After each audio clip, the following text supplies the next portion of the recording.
Hello, it's Friday, March 27. Okay.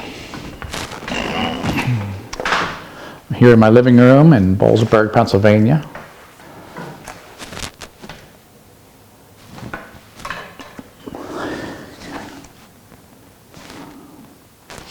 Hard reset.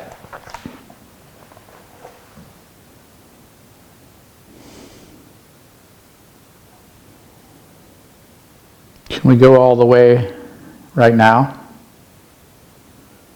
Do a hard reset?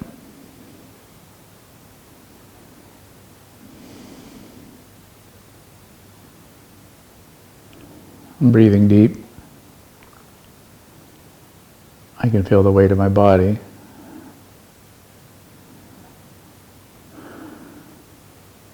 I can hear the breath coming out of my mouth.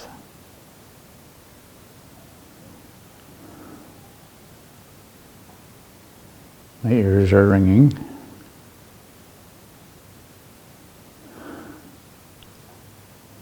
I can sense the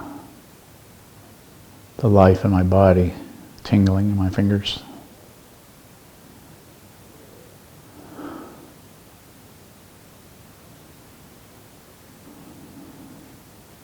There's the sound of my breath. The sounds outside the room.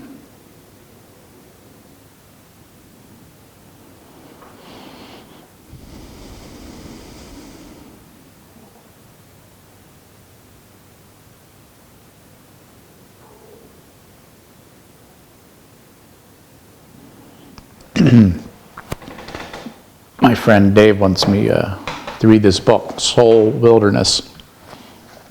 He said he loves this book. And I got to the page 1, sentence 1. To find God, we must go to the desert. As soon as I read that, I thought, wait a minute, that's not right. Go to the desert.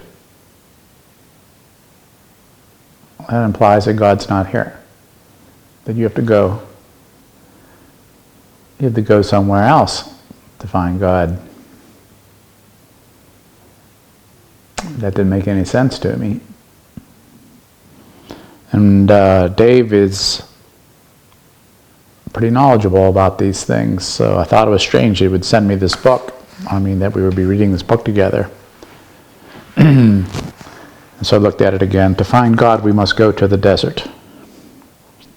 Then I realized it's not the desert with the cactuses and the sand. It's the internal desert.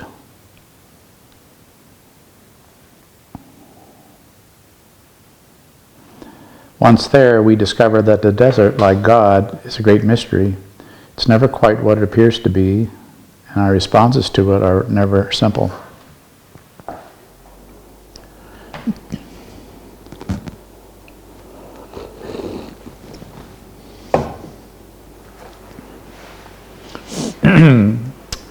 Who does God love? God definitely loves the atheists and the agnostics.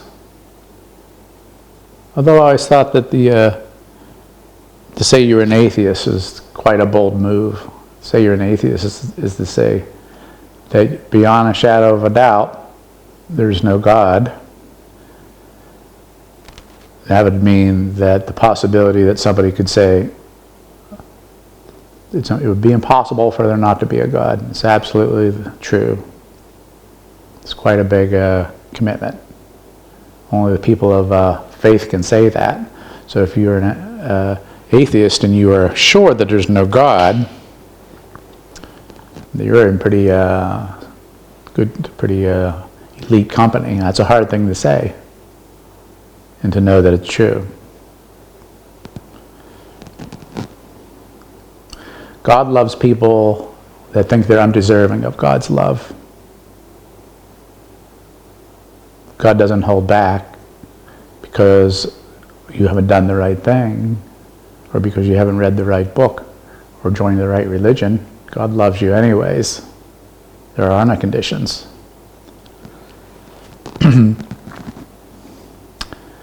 God loves those who think they aren't religious enough. I guess most people think they're not religious enough or good enough. But even so, God loves them too, just like the atheists.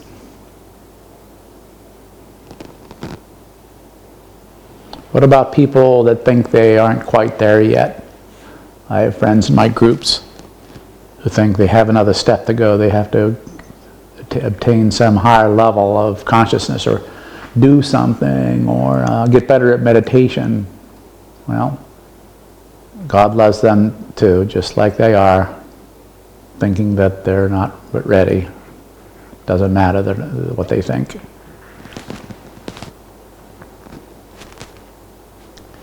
Maybe during your, what we used to call the first Holy Communion in the 1960s, or your confirmation, you messed up the ceremonial words, and you were thinking, gosh, I hope God didn't hear that I messed up the words, and so therefore my communion and my confirmation don't take. Well, God loves you anyways. It doesn't matter if you messed up the ceremony.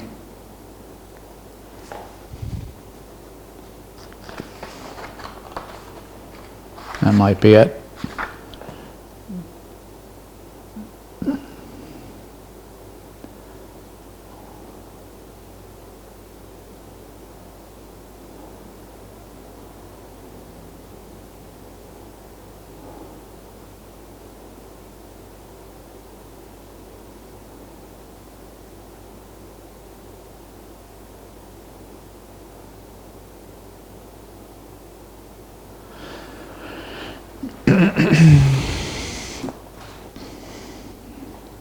Okay, let me turn off the recording here.